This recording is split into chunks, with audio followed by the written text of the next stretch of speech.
Bienvenue sur le podcast du Boulot Enchanté, l'accompagnement en réalisation personnelle. Je suis Amélie Blanchard et je vous partage à travers ces quelques mots mes réflexions pour mener une vie plus consciente, libre et responsable. J'ai à cœur que chacun, si tel est son souhait, retrouve la connexion à qui il est, au-delà de ses identités temporaires, et exprime au monde son unicité.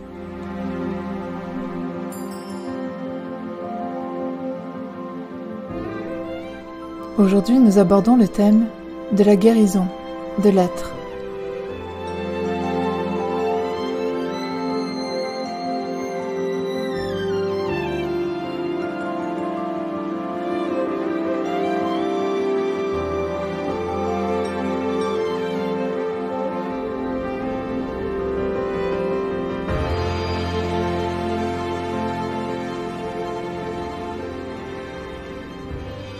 Nulle personne sur cette planète n'est exempte de blessures psychiques et de traumas.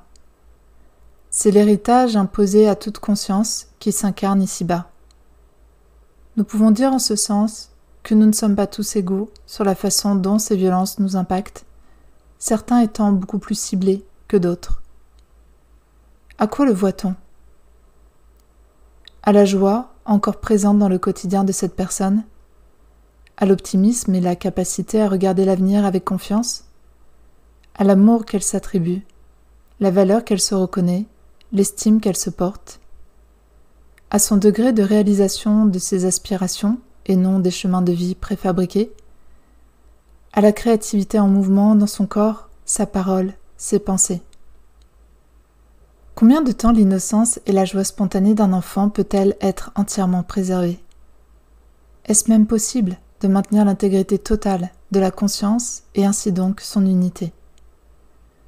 Chaque coup porté à l'âme engendre une fragmentation, une division. Chaque acte de non-amour, de non-considération, de moquerie, de jugement, tout ce qui blesse le cœur blesse l'âme. Et plus les coups portés sont violents, nombreux et répétés, plus la conscience va se briser en une multitude de morceaux. Une conscience multifragmentée a de grandes difficultés à opérer ici-bas, puisque la division l'empêche de réunir suffisamment d'énergie pour manifester des actions constructives. À chaque pas en avant, des déclencheurs vont raviver une blessure passée ou un trauma, amenant l'instabilité émotionnelle quand ce n'est pas la dissociation. Cela fragilise l'être qui, pour continuer son chemin, doit retrouver un état d'équilibre intérieur. Ainsi, les avancées se font en dents de scie, avec beaucoup de fluctuations, et parfois une nécessité de stopper même l'évolution, tant le système nerveux de l'être est activé, rendant l'expérience douloureuse dans la chair et dans la psyché. Rien d'étonnant que nombre de personnes se tournent alors vers des dérivatifs pour éviter l'expérience de l'incarnation. Isolement, écran, divertissement, sexe sans conscience, alcool, tabac et autres drogues. Fuir le réel, s'éloigner de la douleur ressentie dans le corps, anesthésier les sensations pour arrêter de souffrir. Car faire l'expérience de la division en soi est ce qu'il y a de plus douloureux au monde. Cela nous fait percevoir le réel avec un filtre extrêmement déformant, nous faisant ressentir une profonde solitude, une tristesse infinie, une colère ingérable, une peur terrifiante, une culpabilité ou encore une honte viscérale. Des proportions parfois extrêmes de celles qui torturent l'être. La division peut être si prononcée parfois qu'elle engendre des troubles de la personnalité et ce que l'on nomme des maladies mentales. Il s'agit en vérité d'une dégénérescence de la conscience qui a perdu son unité. Plus les expériences douloureuses se répètent, plus la conscience se fragmente et perd en intégrité, en unité et donc en cohérence. Car c'est ce qui se passe quand on porte des schémas destructeurs en soi. On répète l'histoire. Inconsciemment, on crée les conditions pour rejouer les scénarios connus afin de s'en émanciper. Malheureusement, sans aide, il est très difficile d'arriver à ce que l'on appelle la réponse d'achèvement, cette sortie de la roue infernale qui tourne en soi. L'engouement pour les thérapies et les développements personnels n'est pas un effet de mode, mais une vague de conscience collective. La réalisation que se guérir est une nécessité si l'on souhaite évoluer, si l'on souhaite trouver plus de paix en soi et de stabilité dans notre relation à nous-mêmes et aux autres. Se guérir, c'est aussi s'offrir une nouvelle vision de l'existence, davantage en vérité. Car les blessures et les traumas obstruent notre perception du réel. Le philosophe Emmanuel Kant disait « Nous ne voyons pas le monde tel qu'il est, mais tel que nous sommes ». Pour les chercheurs de vérité, s'y attacher à découvrir la réelle nature des choses, qu'elles soient lumière ou noirceur, recouvrer la vision juste amènera à la compréhension et à la réflexion juste. Guérir n'est pas une option. Pour ceux engagés sur ce chemin depuis des années, c'est une évidence et cela s'inscrit même dans une dynamique de vie. Il n'est pas forcément aisé de quitter ce mode de pensée qui considérerait que la guérison est réservée à des personnes fragiles émotionnellement ou encore avec un bagage particulièrement lourd à la naissance. Oui, certains ont reçu plus en héritage que d'autres, et ces personnes, si elles ne veulent pas sombrer, ont eu l'obligation d'engager un travail de guérison et plus largement de quête de soi. Mais en vérité, tout à chacun est abîmé à un certain niveau, ne serait-ce qu'en étant dans l'amnésie de sa réelle nature, à savoir l'essence spirituelle qui habite ce corps. Combien pensent encore n'être que ce corps, ou une personnalité?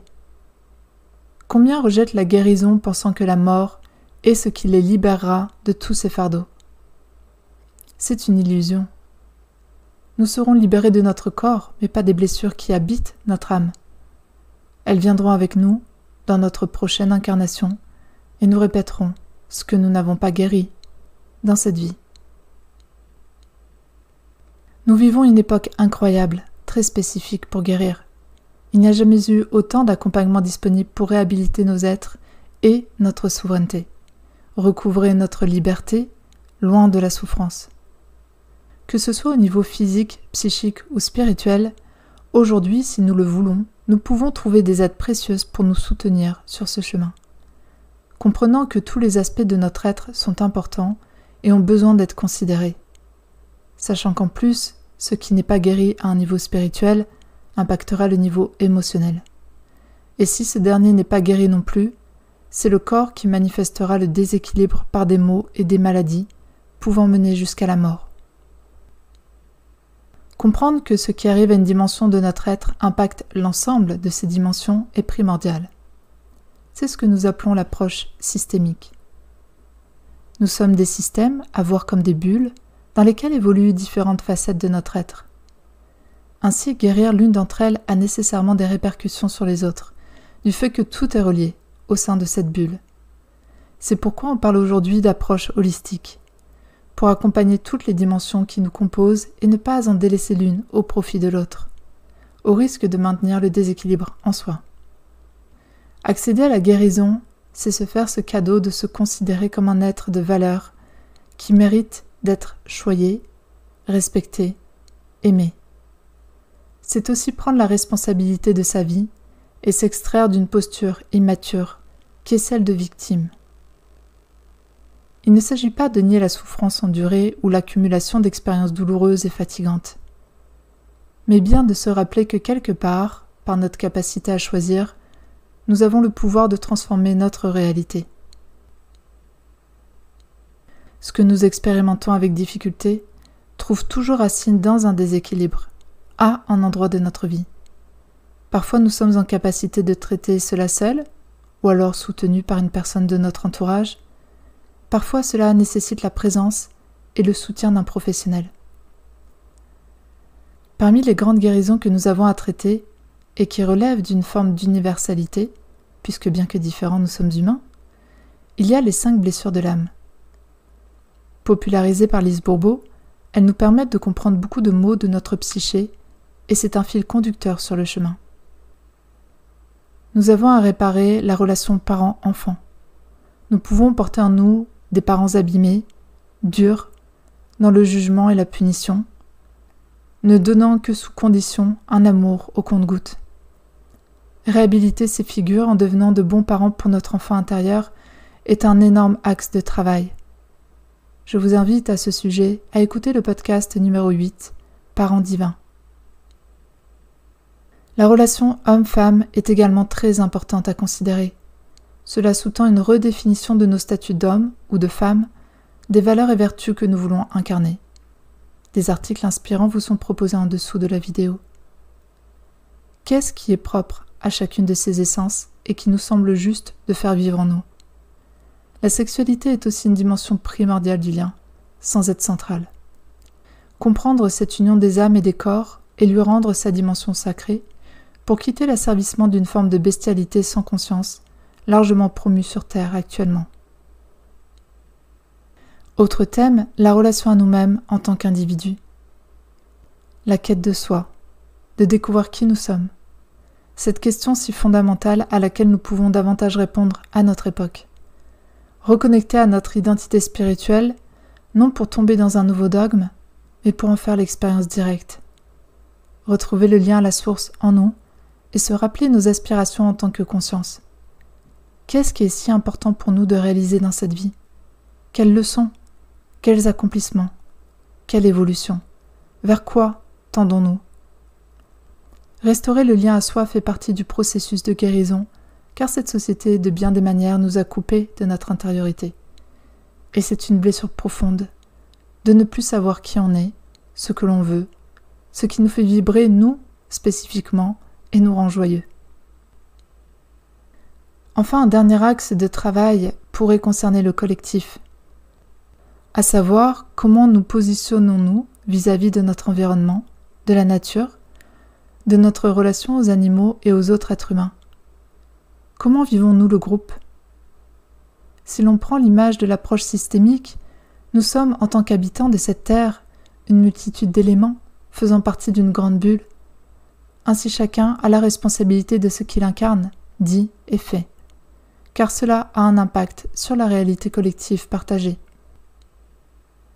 Plus nous serons d'humains à devenir responsables, à se guérir, à rétablir l'équilibre en nous et réhabiliter la joie et la paix, plus cette planète rayonnera à un autre niveau.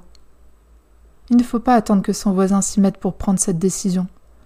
Nous pouvons être les pionniers et les montreurs de chemin.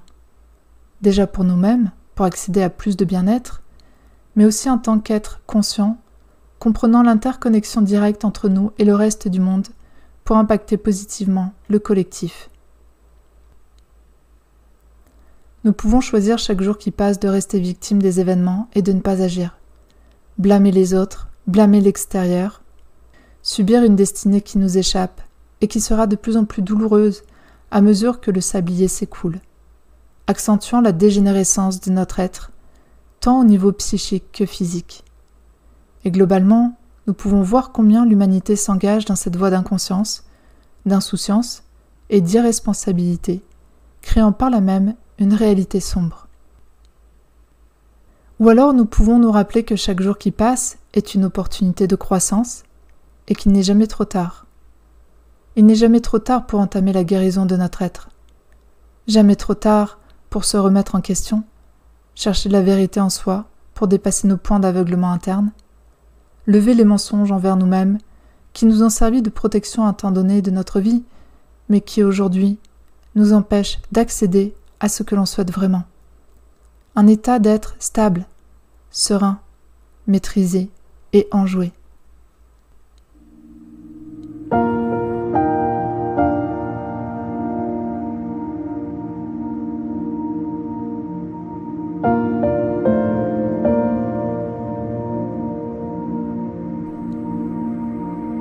La guérison est accessible à tous aujourd'hui. Il ne tient qu'à nous de décider à quoi nous dédions notre argent et notre temps. Nous pouvons être stratèges et comprendre combien nous vivons plus longtemps et en meilleure santé si nous en faisons une priorité dans nos vies. Combien nous récupérerons plus de force intérieure, de volonté, de clarté et de courage, en plus de participer à léguer aux futures générations un monde plus équilibré. Aussi infime notre participation paraît-elle, c'est l'expression de notre guérison collective qui fera la différence.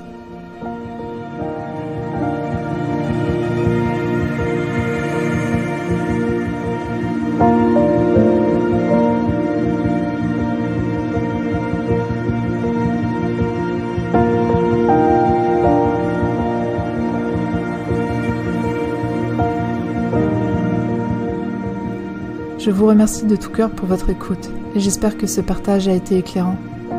Pour suivre l'actualité du Boulot Enchanté, rendez-vous sur mon site internet www.leboulotenchanté.com. Boulot, comme l'arbre sacré, symbole de résilience et de renaissance.